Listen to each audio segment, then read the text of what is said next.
네, 안녕하세요. 모카 김한영입니다. 아니 뭐야, 댓글에 BYD 영상 만들어 달라 이런 얘기가 계속 자꾸만 올라옵니다. 자꾸만 뭐 이렇게 올려라 말아라 이러시면 감사합니다.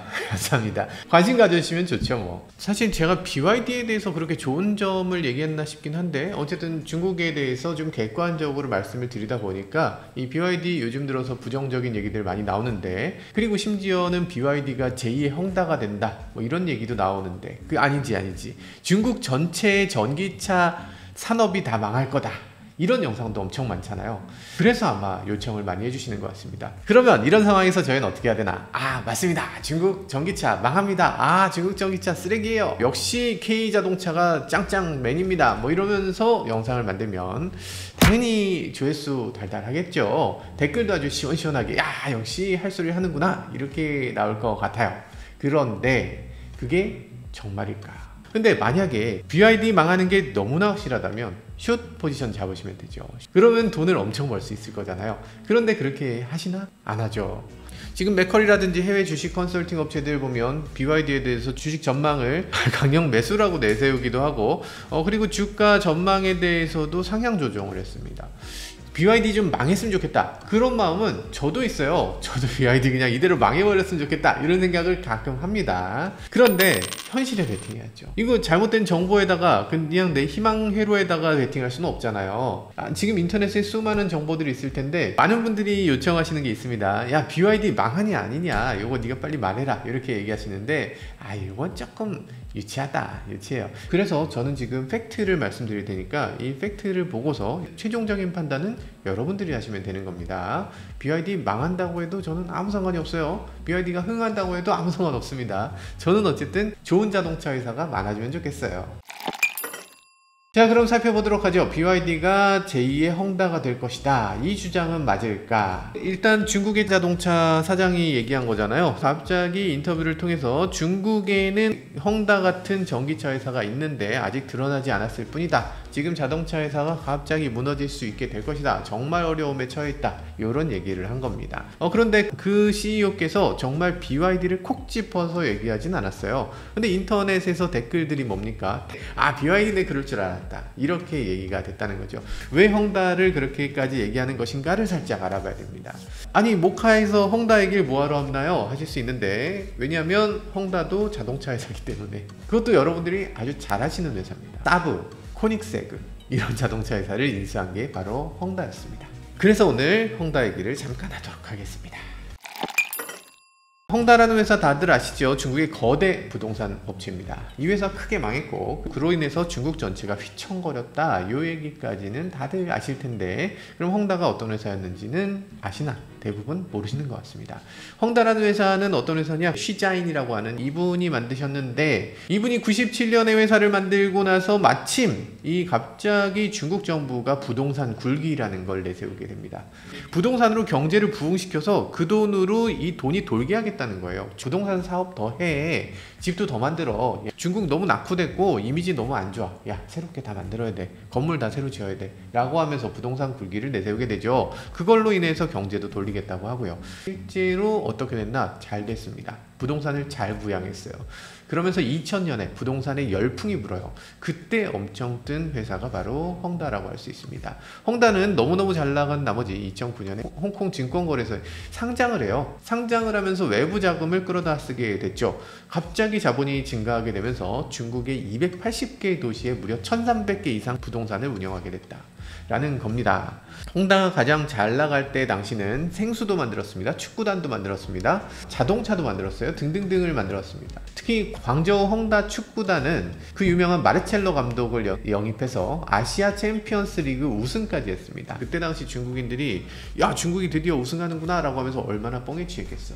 그리고 헝다라는 기업이 워낙 부동산이라는 것이 중국에서는 이미지가 굉장히 안 좋은 것이기도 한데, 그런 것들을 깨트리기 위해서 기부도 매년 수천억씩을 하면서 이미지를 막 끌어올리게 됩니다. 헝다 이미지 진짜 좋았죠. 그때 당시 헝다 주가 2019년에 최고치였다고 하는데, 그때 쉬지 록샤인 회장의 개인 자산이 얼마? 무려 47조 원이었다고 합니다. 중국 3위 부자가 됐다고 해요. 세계 22위 부자까지 올라섰다고 합니다. 이 헝다는 매출이 연간 80조 원에 달하게 됩니다. 자산이 350조 원이나 됐다라고 하네요. 중국 GDP의 2%를 차지하는 엄청난 기업이 됐습니다. 정말 잘 나가는 기업이었죠. 그런데 그 잘 나가던 헝다가 왜 망했을까? 그것에 대해서는 잘 모르시는 것 같습니다. 헝다가 망한 이유, 이 문어발식으로 확장했기 때문에 망한 거다. 그러니까 다른 기업들도 확장하다 보면 저절로 망할 거다. 이렇게 생각하는데 사실은 그건 아닙니다. 헝다가 망한 이유 여러 가지 있겠지만 가장 결정적인 이유는 3대 레드라인이라는 게 있어요. 중국에서는 3조 홍선이라고 얘기하는 건데 3조 홍선 정책이 헝다를 망하게 한 겁니다. 중국에는 인민은행이라는 거 있죠. 그리고 주택도시 농촌건설부라는 게 있습니다. 우리나라로 치면 한국은행, 국토부가 나서서 이 3조 홍선이라는 걸 만들었는데 이 3조 홍선은 뭐냐면 대출이라든지 이 유동성이라든지 이런 것들을 확보하지 않으면 그러면 더 이상 대출을 안 해준다. 더 이상 회사를 운영할 수 없게 한다. 라는 거였습니다. 일단 부동산 프로젝트가 1300개가 돌아갔다고 했잖아요. 이게 돌아가는 건 서구 사회에서는 상상할 수 없는 일입니다. 어떻게 1300개의 부동산이 돌아가? 아니 어떻게 건설을 동시다발적으로 그렇게 한꺼번에 할 수가 있나? 우리나라 아파트 대규모 단지 있잖아요. 대규모 단지 지을 때 얼마 듭니까? 몇 조가 들어가요. 중국도 마찬가지로 몇 조가 필요해요. 몇 천억, 몇 조 되는 그런 단지들을 그걸 막 동시에 지을 수 있는 방법이 도대체 뭐냐? 한국을 보면 이게 어떻게 돌아가는지 압니다. 왜냐하면 중국은 여러 가지 면에서 성장의 배경으로 한국을 벤치마크합니다. 한국이 어떻게 하는지를 보고 저거 되네 라고 하면 도입을 해요. 우리나라에서 잘 된 건 중국에 하면 다 있어. 한국의 부동산이 그렇게 잘 된다면서요. 어떻게 그렇게 잘 됐습니까? 라면서 한국에 왔겠죠. 한국에 와서 뭘 봤을까? 아파트 숲 봤겠죠. 아니 아파트 저렇게 많은 걸 어떻게 한 번에 지었습니까? 저 돈을 어떻게 가져온 거예요? 당이 지급합니까? 라고 했겠죠. 허허, 저거 무슨 당이 지급합니까? 저거는 소비자들이 돈을 낸 겁니다. 그게 됩니까? 했겠죠. 사실 생각해보면 다른 나라에선 이런 비즈니스가 힘들어요. 사실 잘 안 돼. 우리나라는 지금 보면 아파트 단지라는 게 있잖아요. 거기 너네 아파트 단지가 몇 세대니? 3,500세대. 3,500세대? 네. 집이 3,500개가 한 집인 거예요. 그러니까 3,500세대면 집 하나당 뭐 못해도 10억은 할 거잖아. 10억만 쳐도 3,500억이야. 해외에 3,500개 단지가 어딨어. 이런 거대 아파트 단지가 있는 나라가 어디 있습니까? 세계적으로 한국하고 중국밖에 없어. 다른 나라는 어떻습니까? 다른 나라는 집을 먼저 지어. 그리고 나서 그걸 분양을 해. 집을 지어놓고 집이 어떤지 인테리어도 좀 보시고 뭐 좀 보시고 마음에 드시면 사세요 라는 거잖아. 그러니까 3조 5천억을 들고 있어야 돼. 그리고 들고서 지어야 돼. 지었다가 잘못되면 망하는 거야. 3조 5천억이 날아가는 겁니다. 다른 나라는 그래요. 근데 우리나라는 선분양 제도라는 게 있어. 물건을 주고 돈을 받는 게 상식인데 물건을 주지도 않고 돈을 다 받아. 그러고 나서 돈을 다 줬어. 나중에 가서 아파트에 보면 아파트 앞에 창문이 있다 그랬는데 창문이 없네요.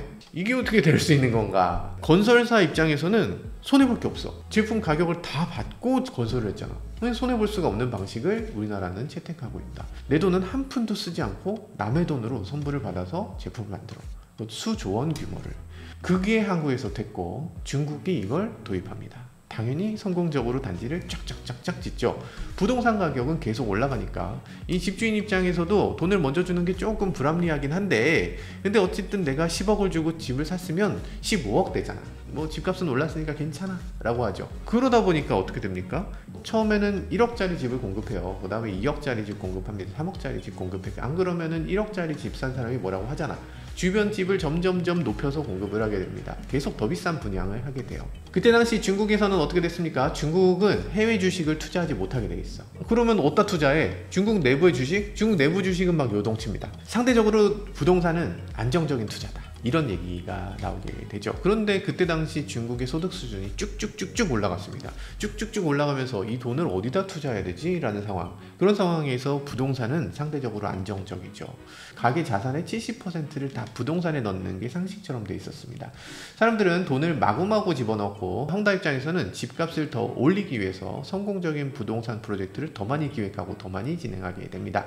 중국의 집값은 그래서 어떻게 됐을까? 이 부동산 불기가 98년이라고 했잖아요. 98년에 시작해서 2023년까지 5배를 뛰게 됩니다. 그러면 집을 2개, 3개 산 사람들이 승자가 되는 거죠. 그때 당시 중국의 베이징, 상하이 뭐 이런 1선 도시라고 합니다. 중국은 1선 도시, 2선 도시, 3선 도시 이런 식으로 도시를 이 규모를 나눠요. 프라이스 투 인컴 레이시오라고 해서 PIR이라고 합니다.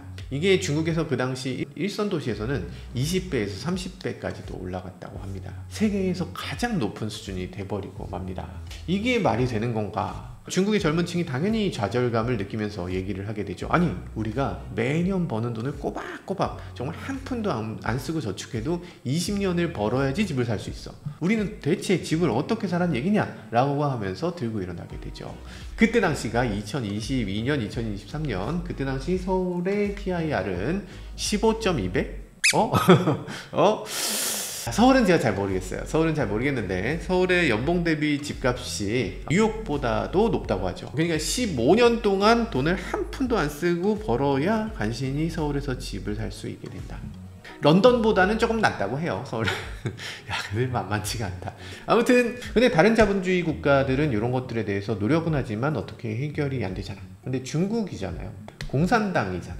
중국은 질서 있는 자본이라는 표현을 쓰는데 이 표현은 뭐냐면 이 돈이 그냥 지멋대로 막 흘러가서 미쳐버리면 안 된다는 얘기예요. 기본적으로 뭡니까? 유물론적인 사고방식을 갖고 있습니다. 경제적으로 뭔가 생산을 하고 그리고 그걸로 사회가 돌아가고 그러면서 의식을 고취시키고 뭐 이런 생각을 기본적으로 갖고 있는 거예요. 미래에 언젠간 돈이 막 막연히 올라가겠지, 막 막연히 우리가 돈을 벌겠지, 이런 식으로 그냥 투기적인 생각을 갖고 있는 건 죄악시하는 거예요. 근데 그 가장 핵심적인 회사가 바로 헝다인 겁니다. 한 집이 한 5개, 6개씩 갖고 실제로 생산은 하지도 않으면서 집값을 투기한 사람들은 배불러지고 정작 생산에 몰두하는 이 중국의 근로자들은 좌절감을 느끼게 하고 이런 것들을 일으킨 회사가 헝다 아니냐. 그러니까 헝다가 중국을 좀먹고 있는 가장 최악의 기업이었다 라고 하면서 중국 정부가 그렇게 헝다를 공격하게 된 건데 그걸 어떻게 그렇게 갑자기 합니까? 라고 할 수도 있는데 사실 갑자기 한 거라고 볼 수는 없어요. 왜냐하면 헝다가 박살나기 시작한 게 2021년이라고 했잖아요. 시진핑 주석이 이걸 문제 삼기 시작한 건 2016년입니다. 2016년에 뭐라고 했냐면 주택은 거주를 위한 것이지 투기를 위한 것이 아니다 라면서 이걸 아주 슬로건으로 내세우게 됐습니다. 그러면서 부동산 굴기를 접게 돼요. 부동산 투기라는 걸 강력히 억제하겠다. 다 지금 빠져나와라. 지금 안 빠져나오면 너네 다 죽는다. 내가 지금 얘기했는데 지금 3시 동안 빠져나와. 3시 동안 안 나오면 너네 가만두지 않겠다 라는 내용을 내세우게 돼요. 그때 당시 부동산 법을 없애겠다, 금융 리스크 없애겠다, 실수요로 넘어가겠다 라고 정책을 내세우게 됐죠. 그 얘기를 하고 3년 후에 내놓은 것이 3조 홍선입니다. 3대 레드라인이라는 게 바로 이거예요. 3대 레드라인이 도대체 뭔데 회사가 망하고 이 중국이 휘청거리게 됐냐. 3대 레드라인이라는 건 부채 비율을 70% 이하로 낮추라는 얘기였습니다. 순부채율은 100% 이하로 낮추라는 거예요. 유동성 비율은 1배로 낮춰라 라는 얘기였습니다. 그러니까 부채 많은 거 1년 안에 갚아야 되는 부채는 1년 안에 그냥 끝내도록 해. 그 돈을 보유해. 현찰로 그 해에 갚아야 되는 돈 다 갖고 있지 않으면 너네 더 이상 가만두지 않겠어 라고 하는 겁니다. 만약에 이걸 달성하지 못한 회사가 있어? 그러면 무조건 갚는 것만 해야 된다 라는 못을 박은 거예요. 헝다는 어느 수준이었을까? 헝다는 2020년 말 기준으로 총 부채가 2조 위안에 달했다고 합니다. 우리 돈으로 355조 원. 이 부채가 355조예요. 그때 당시 헝다의 유동성은 10%에 불과했다고 합니다. 그러니까 10% 딱 들고 있고 나머지 90%가 다 갚을 수 없는 돈이었던 거야. 부채를 어떻게 갚습니까? 라고 하면 새로운 프로젝트를 열면 되지 뭐. 새로운 프로젝트를 열어서 거기서 받은 돈을 선분양이잖아요. 그러니까 그 다음에 프로젝트를 또 열면 거기서 돈이 또 들어와. 이 돈을 받아서 앞에 사람 주면 되는 거예요. 이거 건설비 같은 거 나중에 다음 거에서 받아서 주면 되지. 계속 받아서 주고 이렇게 한다는 겁니다. 그게 9배가 더 컸다는 거야. 그러니까 이게 이 하나의 프로젝트를 완료하려면 9개의 프로젝트가 더 있어야 돼. 9개의 프로젝트를 더 받아서 그걸로 이 돈을 메꾼다는 겁니다. 그러니까 프로젝트가 계속 늘어나서 1300개나 늘어나게 된 거죠. 한순간에 이게 조금만 삐끗해도 이 전체가 다 넘어가는 겁니다. 그래서 중국 정부가 여기에 칼을 꺼내든 거죠. 이걸 중단하도록 하겠다라는 겁니다. 그때 당시 부채 비율에 대해서 기업별로 부채 비율을 다 조정하게 했는데 그린, 옐로우, 오렌지, 레드 이렇게 나누게 했습니다. 헝다 같은 경우는 3대 레드라인이라고 하잖아요. 이 3개의 레드라인을 모두 초과했어요. 그래서 등급이 레드 등급이었습니다. 레드 등급을 받은 기업은 새로운 차입이 절대 불가.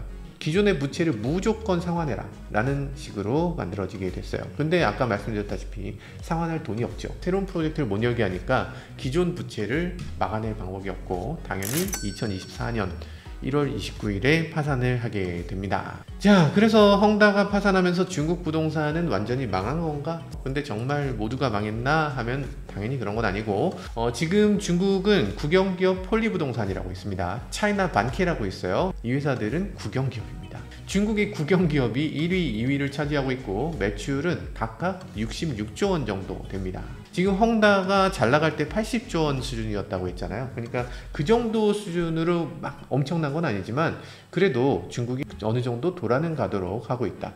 사기업을 때리고 공기업을 올렸다. 이렇게 볼 수도 있죠. 중국 정부 입장에서는 이걸 정부가 다 컨트롤하겠다, 오르고 내리는 걸 정부가 다 잡아서 하겠다라는 얘기인데 그게 되나? 다들 집을 사서 거주하는 것까지는 해줄게, 그리고 뭐 조금씩 은행이자 정도 올라가게는 해줄게. 근데 집값이 폭등하면 안 돼. 사람들이 욕심이 있는데 그게 어떻게 됩니까 싶지만 애초에 중국은 그런 기반은 돼 있긴 합니다. 왜냐하면 중국은 땅을 사고 팔 수가 없어.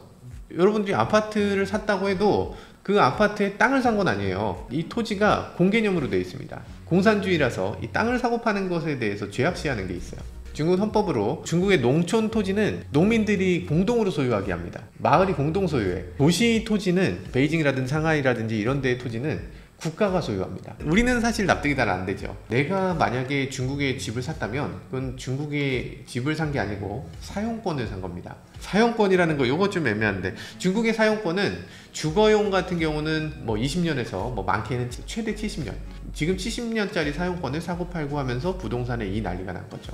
중국 입장에서는 아니 사용권을 사고 팔았으면 이게 투기가 되지 않을 거야 라고 생각했겠지만, 내가 지금 30살이야 70년 뒤면 그러면은 나 100살 이상 살까? 당연히 안 되겠네. 그러면 그 전에 사고 팔고 충분히 해도 되겠네 라고 생각한 거죠. 근데 문제는 70년 후에 어떻게 될 건데, 70년 후에 어떻게 될지 아직 아무도 모릅니다. 정부 입장에서 이거를 갑자기 70년 끝났으니까 너네 사용기간 끝, 이제 몰수 하면서 몰수할 수 있어요. 물론 뭐 중국 부동산은 뭐 자동으로 재연장됩니다, 아니면 집값에 얼마를 내면 또 재연장해 줍니다, 뭐 이런 얘기를 하는데 이 70년에 만료가 된 건 아직 안 왔기 때문에 이거 아직 명확치 않고요. 어쨌든 중국 부동산은 그만큼 올라가는 걸 죄악시하고 헝다가 부동산 가격을 올리는 핵심 기업이었기 때문에 정부가 나서서 헝다를 때려서 망하게 한 겁니다. 사브 얘기 하려다가 자꾸 했죠. 사브는 갑자기 왜 나오나? 헝다 입장에서는 중국 정부가 자기들을 눈엣 가시로 보게 됐다는 사실을 너무나 잘 알고 있었죠. 그러니까 헝다 CEO 시자인 입장에서는 당연히 생각을 합니다. 와, 이거 안 되겠다, 뭔가 생산을 해야지, 정부에 좀 예쁘게 보여야지 라는 생각을 할 수밖에 없죠. 그때 당시 정부가 주도하고 있는 게 부동산 굴기 외에도 반도체 굴기 있었는데, 반도체 굴기는 좀 따라하기 힘들죠. 바이오 굴기, 와 이것도 좀 어려워. 항공우주 굴기, 야 항공우주 우리가 로켓을 쏴서 어떻게 뭐 이거 하루아침에 안 되죠. 시작하더라도 한참 걸릴 거 아니야. 그런데 전기차 굴기, 요건 되는 겁니다.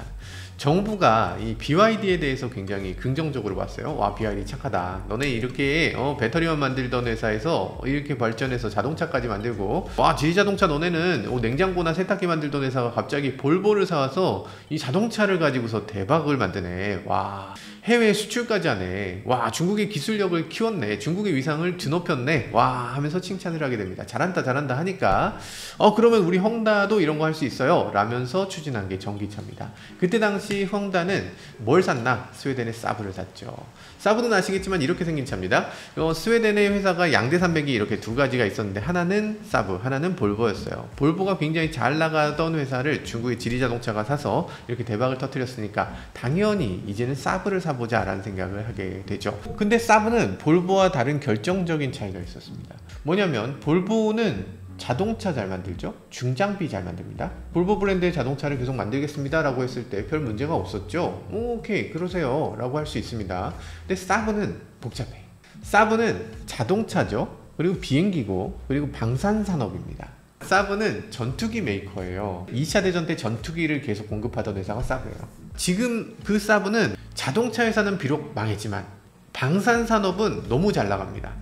지금 이렇게 생긴 사브 그리펜, 요거는 아마 아시는 분들 다 아실 거예요. 최신 전투기입니다. 4.5세대 전투기.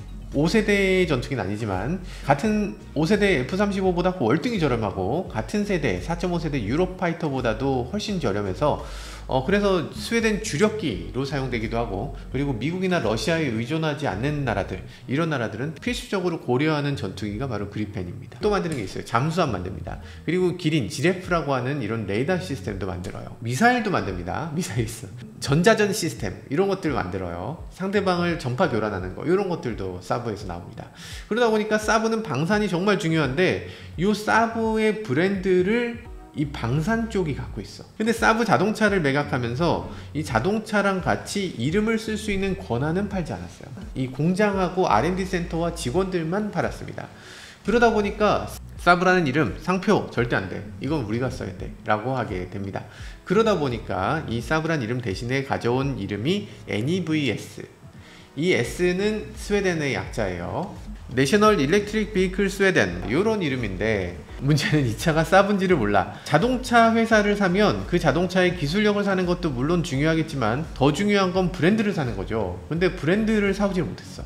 그러다 보니까 NEVS라는 애매한, 정체를 알 수 없는 브랜드가 되고, 실제로 아무도 모르는 회사가 돼서 이런 자동차를 만들었지만, 요거 디자인에서는 약간 예전 사브의 느낌이 나죠. 그렇지만 실제로는 아무도 사브라는 걸 모르고 안타깝게도 얼마 팔리지 못하게 됩니다.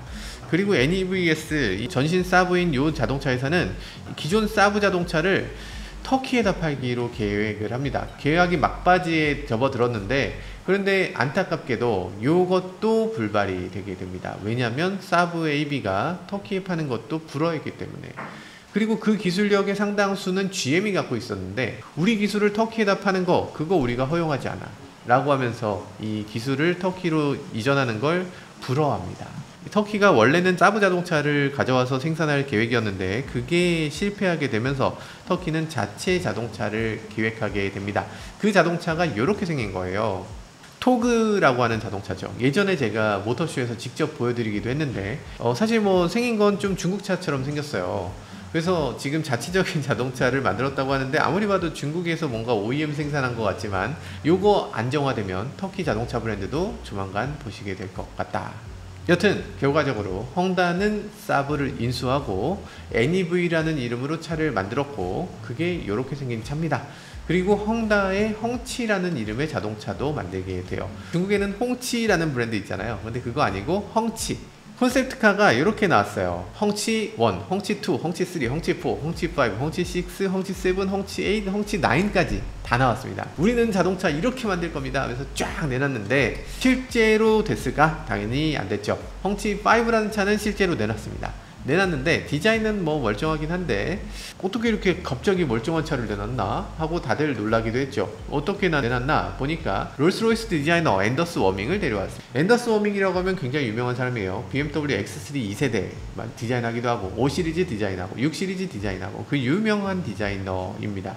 그 사람을 데려와서 디자인을 시켰으니까 당연히 디자인은 뭐 그런대로 괜찮습니다. 어떤 차는 꽤 멀쩡하다 이런 얘기도 듣기도 했죠. 헝치 잘 되면 어땠을까 싶긴 한데 어쨌든 이렇게 망하게 됐고요. 그리고 그때 당시 헝다는 사브 하나 갖고는 불가능해 라고 하면서 자동차 회사 하나를 더 인수하게 됩니다. 그게 바로 스웨덴의 슈퍼카 메이커 코닉세그. 코닉세그의 지분 인수를 인수했고요. 이 NEVS가 코닉세그의 지분을 또 갖게 합니다.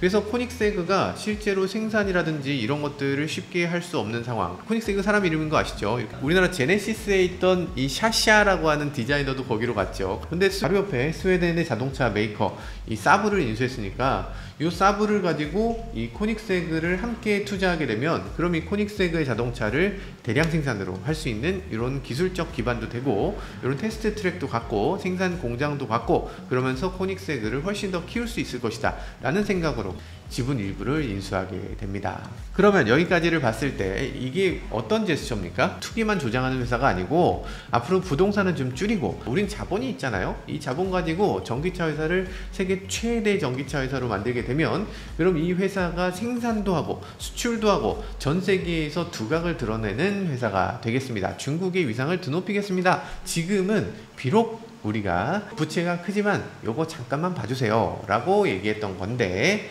이게 될까? 당연히 안 되지. 중국 정부 입장에서 얘기하겠죠. 야, 지금 자중을 하라는데 빚을 더 키워? 야, 얘네 정말 안 되겠네. 바로 때려잡자 라면서 더 된통 때리게 되죠. 그래서 그때 당시 헝치5는 실제로 나왔는데 요게 나와서 단 900대에 팔았다고 합니다. 그러면서 쫄딱 망했다, 이런 상황이 벌어지게 되면서 헝다가 망했다, 이런 얘기가 나오는 거고, 그러면서 이제 자동차 회사 CEO가 헝다 같은 꼴이 나는 자동차 회사가 더 있을 것이다, 이런 얘기를 굳이 하게 된 겁니다. 자, 그럼 인터넷에서 올라온 댓글, BYD가 망한다는 근거 올라온 것들에 대해서 제가 간단하게 사실인지 팩트 체크를 해보도록 하겠습니다. 그 중에 몇 가지를 살펴보도록 하겠습니다. 자, 일단 가격이나 떨이라고 하면서 가격을 깝깝한다, 와 망하지 않습니까? 얼마나 회사가 힘들면 가격을 깝깝합니까? 깝깝하는 것도 뭐 10% 20% 깝깝하는 게 아니고 무려 30%를 깝깝하지 않습니까? 이건 정말로 회사가 망한다는 징조죠 라고 얘기를 하는 겁니다. 자, 그럼 BYD가 가격 인하를 하는 게 어떤 상황인가? 두 가지 중 하나겠죠. 하나는 회사가 너무 어려워, 아니면 회사가 가격을 낮출 여력이 생겼어. 이 두 가지 중 하나겠죠. 정말 BYD가 어려워서 그러냐, 아니면 BYD가 낮출 수 있어서 그러냐, 명확한 건 우린 잘 모릅니다. 어쨌든 모르는 건 모르는 채로 놔둬야 돼요, 그죠? 그렇지만 이 차값이 낮추는 걸 조금 객관적으로 볼 필요가 있어요. 차값이 낮아지는 방법은 두 가지겠죠. 하나는 가격 할인, 하나는 가격 인하입니다. 비슷한 거지만 전혀 다른 거예요. 왜냐면 지금 EV9 같은 경우 2025년 나오면서 가격을 480만원 인하했습니다. 대충 요즘 들어서 EV9 얼마에 살 수 있습니까? 6,100만원이면 살 수 있어요. 그러면 480만원 인하를 했으니 기아는 망하는 회사인가? 아니죠. 아닙니다. 근데 이건 인하잖아. 할인은 어떤 겁니까? 할인은 아이오닉 6가 할인이에요. 아이오닉 6는 4천만원짜리 차인데 지난달에 얼마를 할인했나? 1,000만원 할인했습니다. 괜찮죠? 괜찮지만 이 차는 지금 어려운 상황인 겁니다. 이 차는 정말 이대로는 안 팔리겠다, 1,000만원이라도 깎아서 팔아야 되겠다 라는 생각이 드는 게 할인이야. 아이오닉 6를 만약에 1,000만원을 깎으면 그럼 아이오닉 6는 남을까? 그걸 팔면 손해입니다. 그렇지만 이건 재고고, 재고기 때문에 이걸 깎아서라도 어쨌든 처리하겠다라는 거예요. 이건 손해 보면서 파는 거죠. 근데 인하는 뭡니까? 손해 보면서 파는 게 아니죠. 인하는 해도 남는다는 거예요. 지금 EV9을 요 가격으로 480만원을 인하했지만 요걸 팔면 손해가 아니라 팔아도 남는 거예요. 그러니까 인하라는 건 할 수 있는 여력이 있을 때 하는 거고, 할 수 있는 여력이 없을 때 정말 긴급하게 하는 건 할인이라고 해야 되겠죠. 자, 그럼 지금 BYD는 가격을 얼마에서 얼마로 낮춘 걸까? BYD C-라이언 7이 지금 가장 핵심인데 가장 잘 팔리는 자동차기도 하고, 이게 지금 15만 6천 위안이라고 합니다. 그러니까 우리나라 돈으로 2,900만 원이에요. 이게 전기차는 아니고 PHEV인데 엄청나게 싼 거죠. 지금 C-라이언은 우리나라로 치면은 소렌토 같은 차예요. 소렌토 같은 차에 플러그인 하이브리드가 있어. 상당히 인기를 끌만한 차다라는 생각이 들어요. 실제로 C-라이언 7은 판매도 나쁘지 않습니다. 그런데 이 차의 가격이 얼마냐? 1,900만원. 34%를 인하했습니다. 34%. 모르겠어. 이게 회사가 망하려고 이러는지는 전 잘 모르겠습니다. 근데 1,900만원짜리 차가 있어? 소렌토 플러그인 하이브리드를 만들어서 1,900만원에 판 거예요. 문제는 이 차가 신차라는 겁니다. 아직 한 번도 판매된 적이 없는 완전히 새로운 차의 가격을 34% 인하했다. 그런데 이게 정말로 판매가 안 돼서 그러냐? 라고 하면 그렇지도 않아요. 지금 BYD가 이 CL 같은 경우는 이게 한 달에 4만 대 넘게 판매가 됩니다. CL은 이거보다 훨씬 더 작은 차고 같은 PHEV를 사용하고 있는데, 근데 판매가 4만 대 5만 대씩 이루어지고 있는 상황에서 이걸 가격을 굳이 인하를 했다는 거죠. 인하할 필요가 없어 보이는데.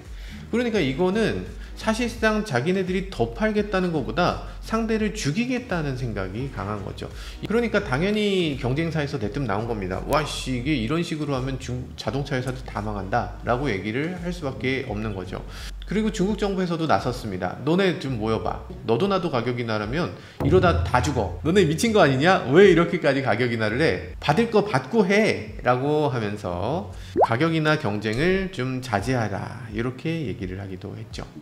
그래서 결론적으로 말씀드리면 할인이라는 것은 사실 미치고 파는 경우 있다. 그렇지만 가격 인하는 요건 미치고 팔 수 있는 방법이 없습니다. 만약에 이걸 미치고 파는 거라면 정말로 막 1,000만원씩 미치면서 파는 거다 라고 하면, 그러면 여러분들은 그 차를 사면 됩니다. 그러면 BYD를 우리가 사면 살수록 BYD는 미치기 때문에 결국 BYD는 망하게 될 겁니다. 지금 BYD는 이걸 1,900만원에 팔면서 남기는 거예요. 남기지 못하면 바로 망하니까. 사실 남긴다는 얘기입니다.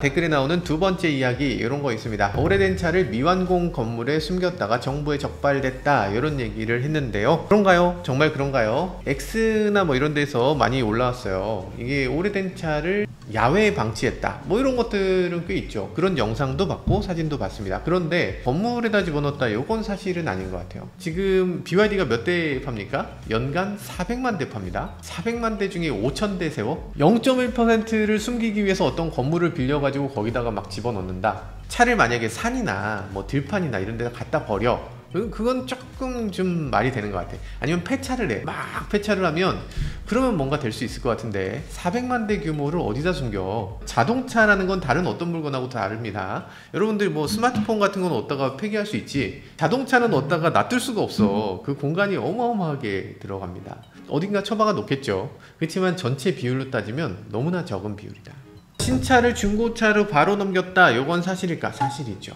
이거는 사실이에요. 사실 신차를 중고차로 바로 넘기는 일이 있었습니다. 많이 있었어요. 이걸 0km 중고차라고 흔히 얘기하는데, 0km 중고차라는 얘기는 뭐 자주 일어납니다. 일단 BYD에서 그런 일을 하는지는 저는 잘 모르겠어요. 근데 중국의 다른 브랜드에서 0km 중고차에 대한 영상들이 많이 올라왔어요.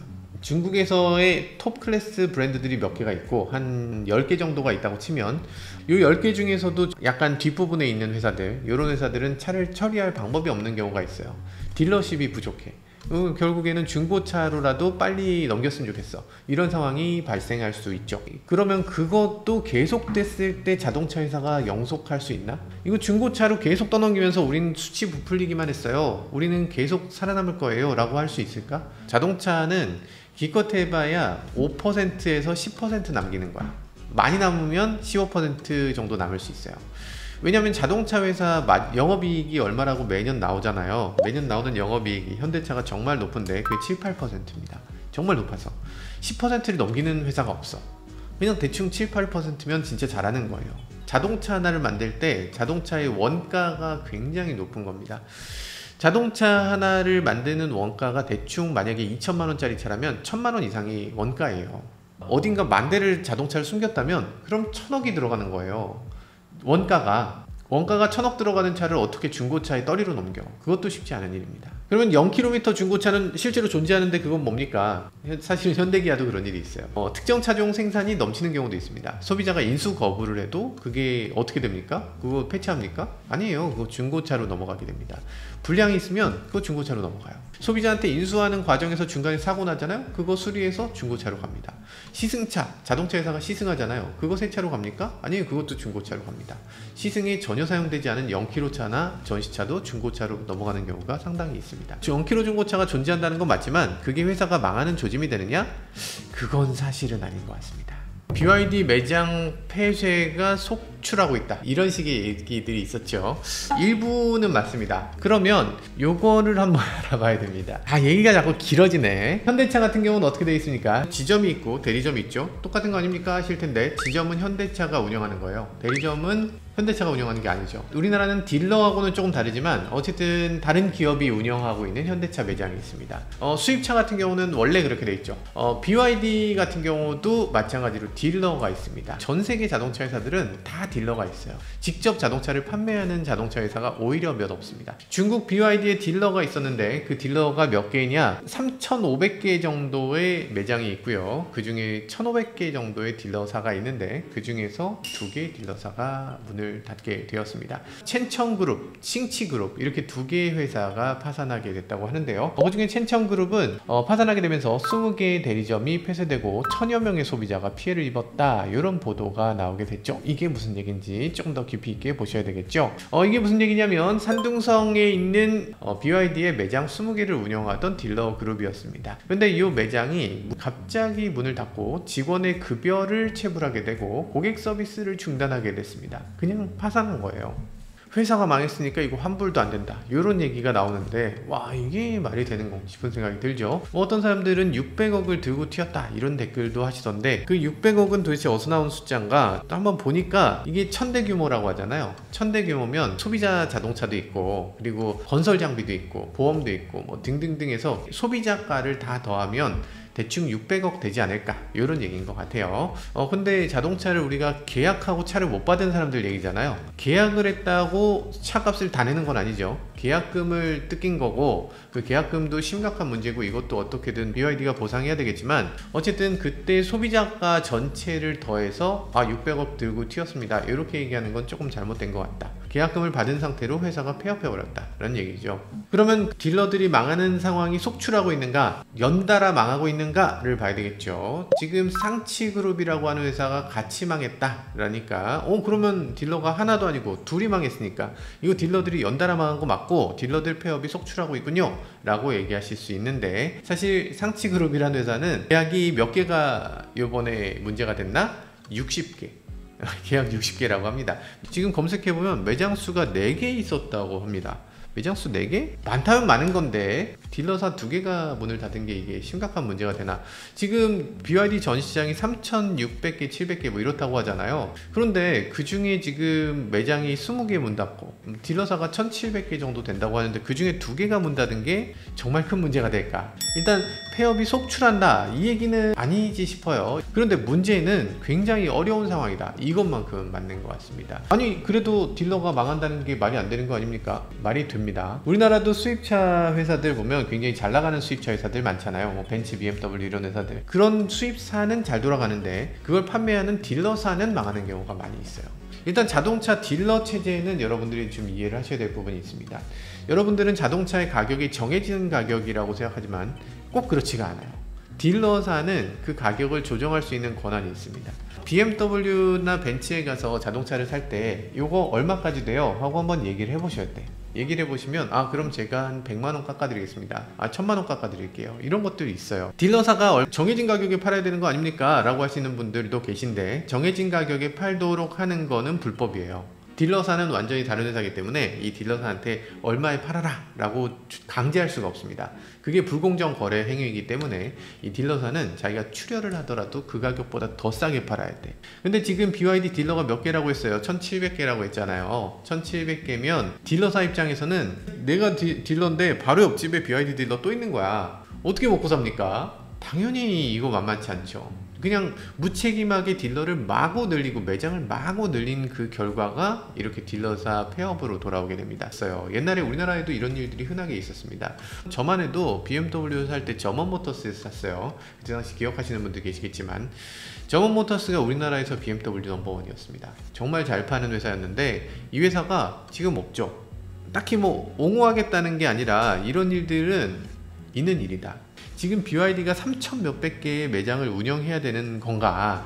사실 요거는 조금 너무 과도한 매장 수가 아닌가 라는 생각이 들기도 하네요. 그리고 여러분들은 아셔야 됩니다. 딜러가 망했다.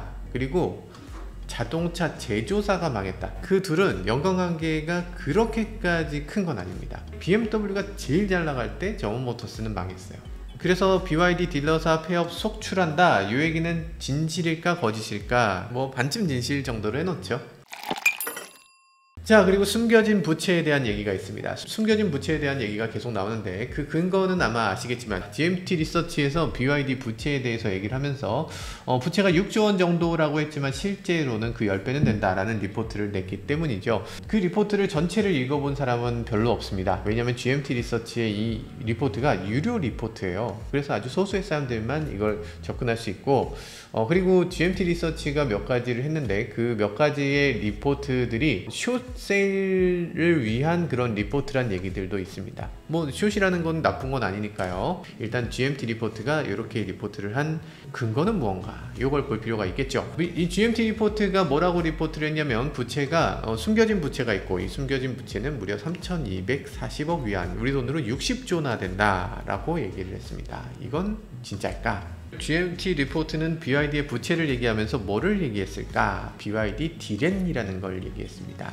디렌. 사실 이게 BYD 문제의 가장 중요한 부분이라고 할 수 있는데 많은 분들이 이것에 대해서 조금 소홀히 다루는 것 같긴 합니다. 일단 이 디렌이라는 건 이자가 없는 부채예요. 중국의 기준금리로 따지면 한 3.5% 정도 되죠. 보통 이자 만약에 돈을 빌린다고 하면 4% 정도 연 이자를 내야 됩니다. 그런데 디렌이라는 건 달라. 내가 돈을 얼마 이따 줄게. 달아둬 이러는 겁니다. 외상이에요, 외상. 만약에 자동차를 만들면 부품 회사들이 잔뜩 있다고 하잖아요. 부품 회사들이 뭐 2만 개 부품, 3만 개 부품으로 자동차를 만든다고 하는데, 그러면 자동차 부품 회사도 한 뭐 10,000개는 있는 겁니다, 최소한. 그러면 이 10,000개 부품 회사에다가 이 부품을 가져올 때 요거를 외상으로 가져오는 거예요. 3개월 후에 줄게, 아니면 1년 뒤에 줄게, 이런 것도 있다는 겁니다. 이게 그러니까 영어로는 번역이 애매해. 뭐라고 번역해야 되지? 번역하기 애매합니다. 그런데 문제는 이게 우리나라도 있어요. 우리나라도 어음이라는 개념이 있잖아요. 어음이 어느 나라에 있나? 중국, 일본, 한국에 있어요. 다른 나라는 어음이 없어. 미국이나 유럽 같은 선진국에서는 아니 그걸 왜 어음을 해? 그리고 우리보다 조금 후진국이면 야, 뭘 믿고? 신용사회가 안 돼서 없어요.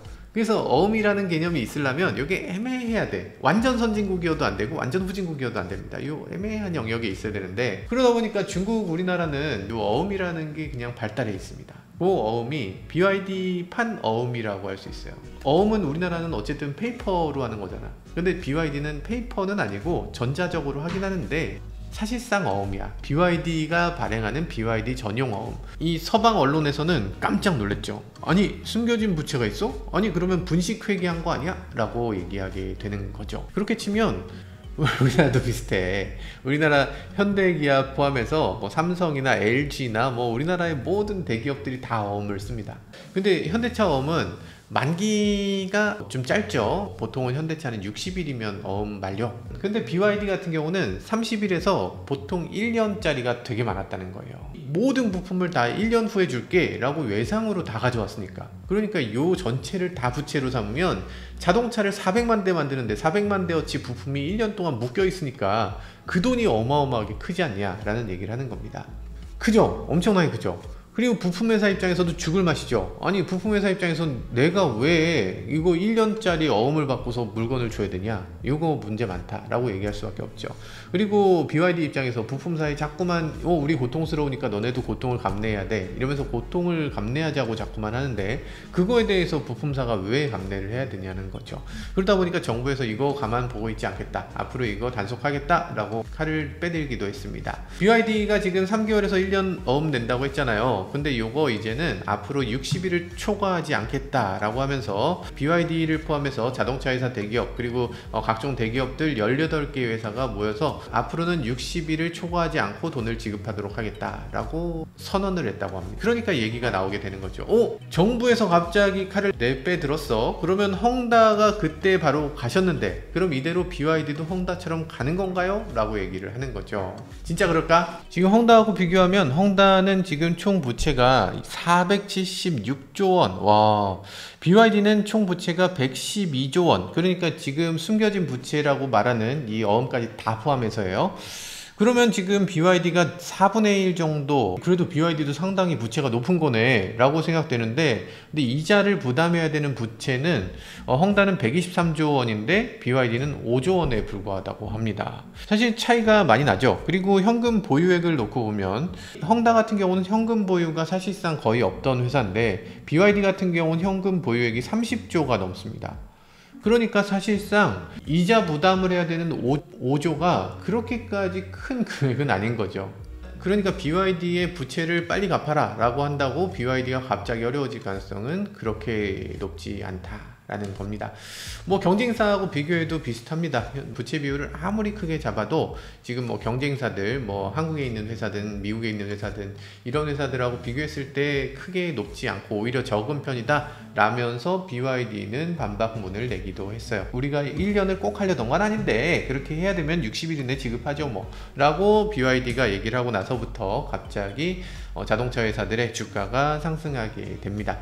그래서 BYD 같은 경우는 주가가 4.6% 올랐다고 하고요.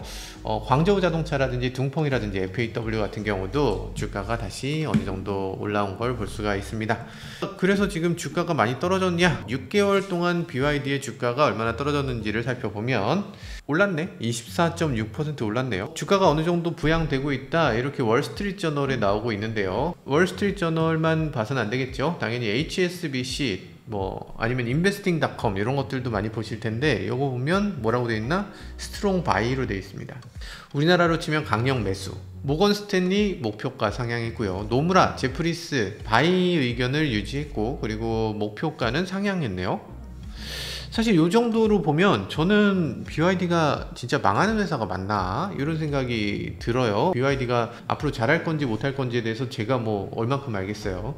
그런데 저는 모르겠지만 어쨌든 투자사 입장에서는 주식 사라 사라고 얘기를 합니다. 일단 주가만 봐서는 안 되겠죠. 재무정보를 보도록 하죠. 정말로 BYD가 안 좋은 상황인지. 재무정보를 보면요, 얼마 전에 BYD 1분기 재무정보가 나왔죠. 수익이 1700위안, 그러니까 우리 돈으로 32조 3천억. 와, 순이익이 91억 위안, 1조 7천억.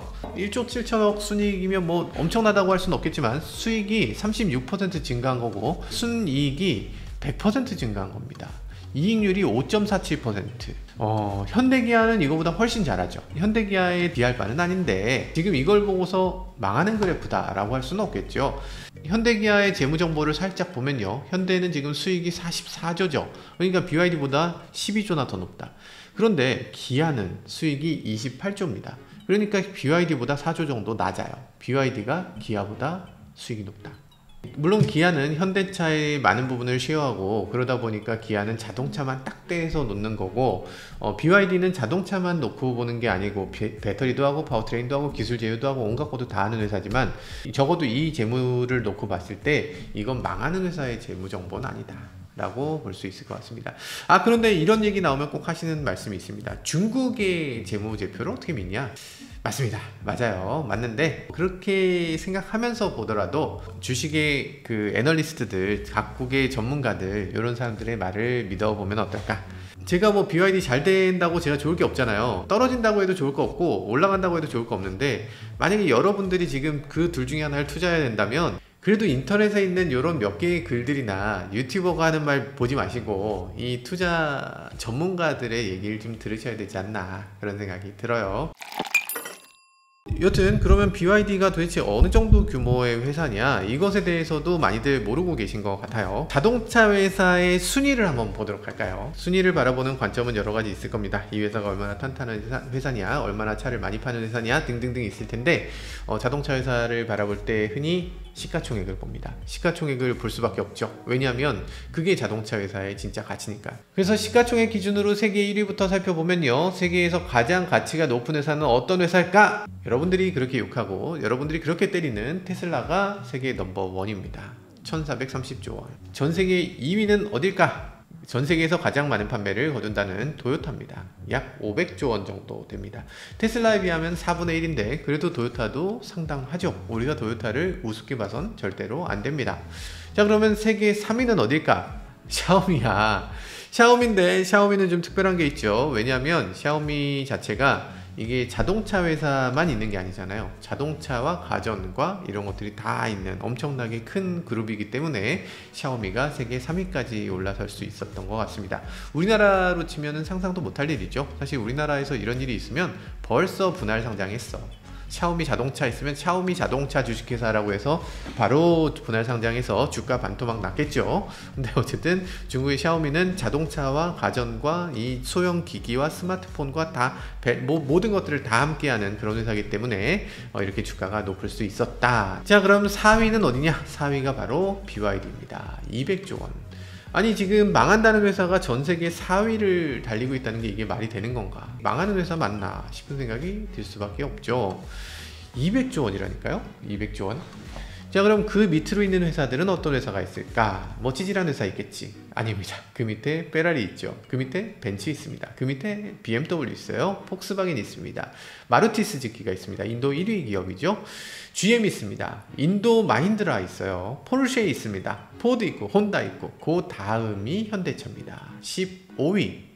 너무 낮죠? 15위면 뭐야 이거, 현대 이거밖에 안 돼? 라고 하실 수도 있는데 현대는 예외가 있죠. 다른 회사는 주식이 한 회사가 한 덩어리죠. 대충 다 그렇잖아요. 근데 현대는 현대 따로 있고 기아 따로 있습니다. 요건 합쳐야죠. 현대는 최소한 기아를 합치면 시가총액이 88조 원이 됩니다. 그래서 현대차 그룹은 전 세계에서 대망의 6위. 물론 폭스바겐도 포르쉐를 합쳐야 되잖아요. 그러니까 포르쉐와 폭스바겐을 합치면 77조에 30조 하면 107조 원 해서 5위가 되게 됩니다. 현대차 그룹은 7위로 나다치게 되네요. 그럼에도 현대차 지금 굉장히 잘하고 있는 거고요. 전 세계에서 지금 7위 안에 들어가는 회사들, 이 회사들은 현대차뿐 아니라 모든 회사들이 정말 잘하고 있는 겁니다. 그리고 전 세계 애널리스트들이 눈에 불을 켜고 그냥 뭐 혹시 쟤네 뭐 잘못되는 건 없나 이런 걸 그냥 유심히 보는 거예요. 혹시라도 저 회사 망할 것 같아 라고 하면 이 사람들이 투자했던 거 바로 뺍니다.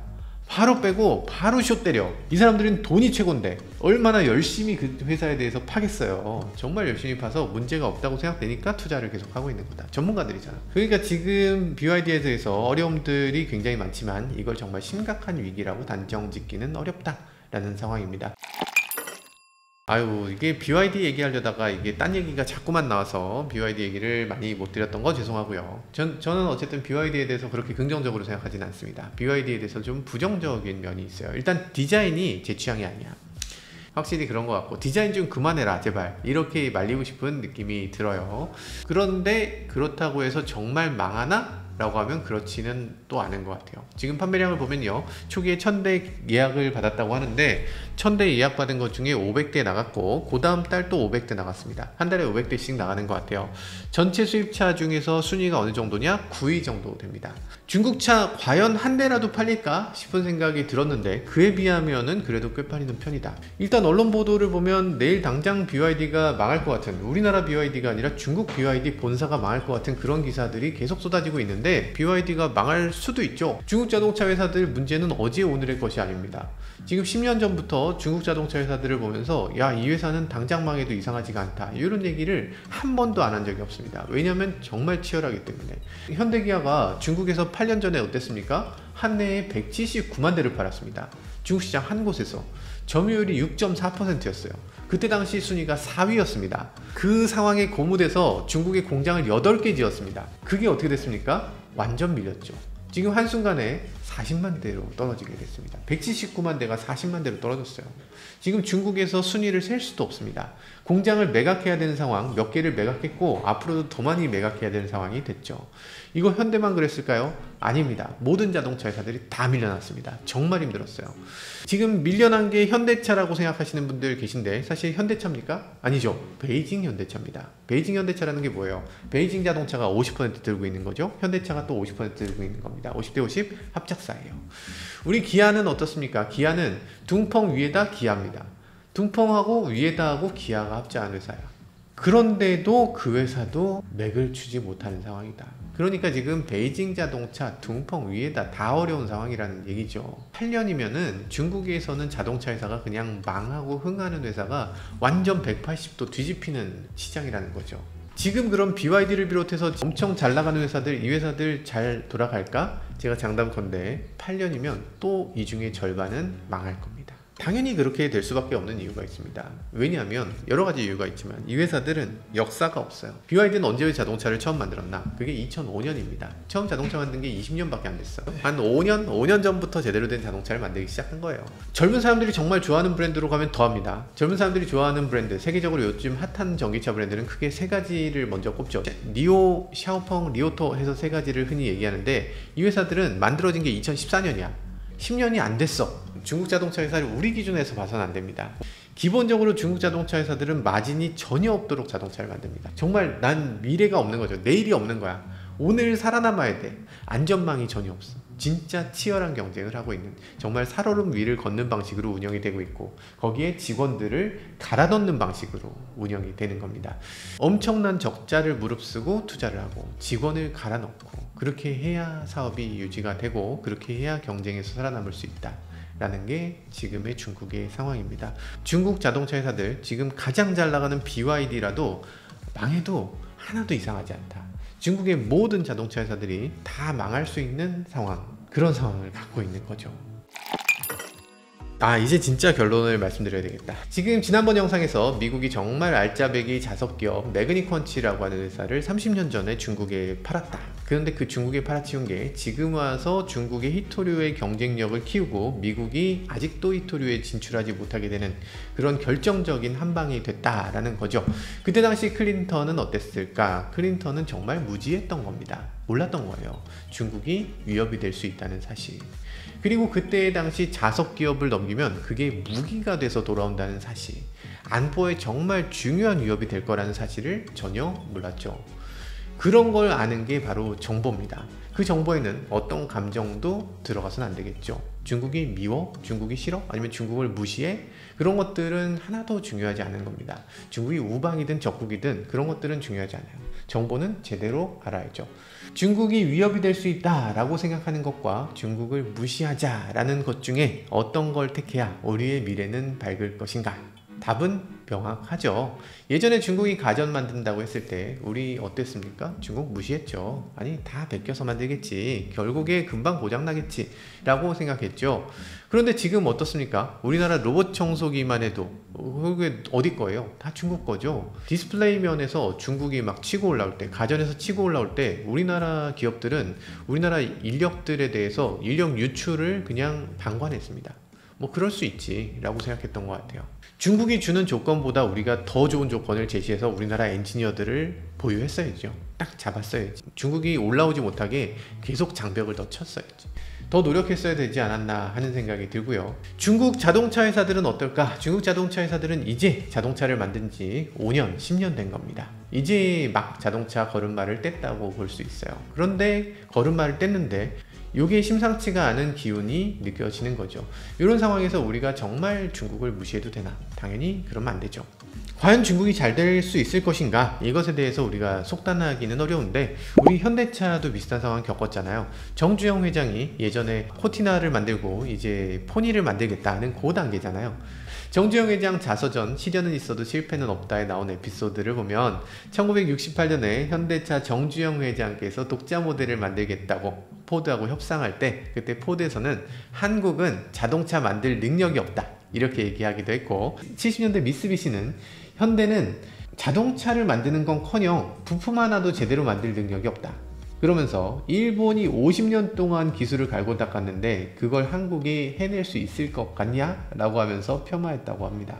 정주영 회장은 자서전에서 그때 당시 무시, 수모가 자극의 밑거름이 됐다고 해요. 그래서 우리나라 독자 개발의 의지를 불태웠다고 밝히기도 했죠. 지금은 어떻습니까? 자랑스럽죠. 지금 현대차 그룹은 자랑스러운 세계 3위에 올라선 동안에 그때 당시 우리 무시했던 포드, 현대차 그룹의 절반 팔고 있습니다. 미쓰비시 100만 대도 채 못 팔아요. 순위에도 잡히지도 않습니다. 그때도 아마 이 미쓰비시라든지 포드라든지 윗사람들은 설마 현대를 비웃었겠어요. 아마 밑에 있는 사람들, 그 몇몇 사람들이 뭐가 그렇게 잘났다고 남을 비웃을 생각이나 했던 거겠죠. 그렇게 비웃는 게 결국에 자신한테 비수를 꽂을 줄은 모르고 말이죠.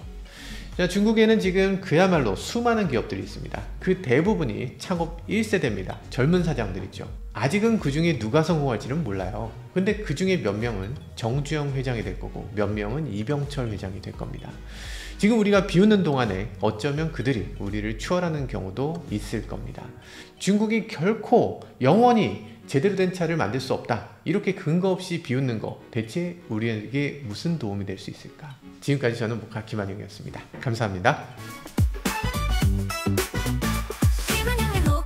차의 이야기 세상은 넓어 차들은 달려가지 하나 둘씩 펼쳐지는 차의 모험 바퀴 아래 세상은 무궁무진해 목화의